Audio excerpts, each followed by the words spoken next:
ಇದು ನೋಡಿ ಆನಿಯನ್ ಬಾತು.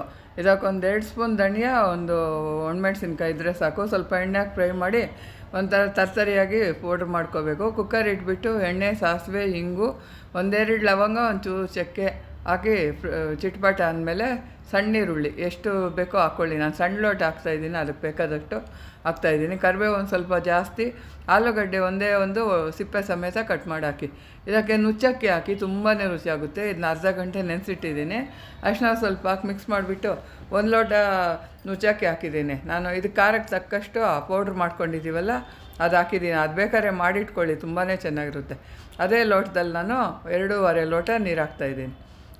ಅದು ಸೋನಾ ಮಸೂರಿ ಇದೆ, ನುಚ್ಚಕ್ಕಿ ಸಿಗುತ್ತೆ, ಚೆನ್ನಾಗಿರುತ್ತೆ.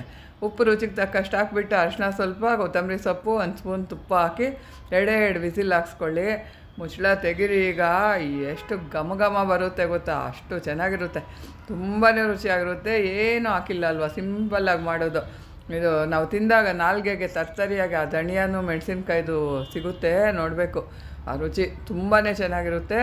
ಒಂದು ಸ್ವಲ್ಪ ಮಾಡ್ಕೊಂಡು ನೋಡಿ ನಿಮ್ಗೆ ಇಷ್ಟ ಆಗುತ್ತಾ ಅಂತ. ಇದಕ್ಕೆ ಮೊಸರು ಬಜ್ಜಿ ಇಲ್ಲ ಪುದೀನ ರಾಯ್ತ ಮಾಡ್ಕೊಬೋದು, ಅದು ತುಂಬ ಚೆನ್ನಾಗಿ ಸೆಟ್ ಆಗುತ್ತೆ. ಬಡಿಸ್ಕೊಂಡು ಸರ್ವ್ ಮಾಡ್ಕೊಳ್ಳಿ. ಮೇಲೆ ಒಂದು ಸ್ಪೂನು ತುಪ್ಪ ಹಾಕ್ಕೊಳ್ಳಿ. ನಾನು ಮೊಸರು ಬಜ್ಜಿ ಮಾಡಿಲ್ಲ, ಮೊಸರೇ ಹಾಕಿದ್ದೀನಿ. ಚಟ್ನಿ ಪುಡಿ ಕೆಲವ್ರಿಗೆ ಇಷ್ಟ ಆಗುತ್ತೆ, ಅದು ಯಾವ್ದು ಬೇಕೋ ಮಾಡಿಕೊಂಡು ತಿನ್ನಿ.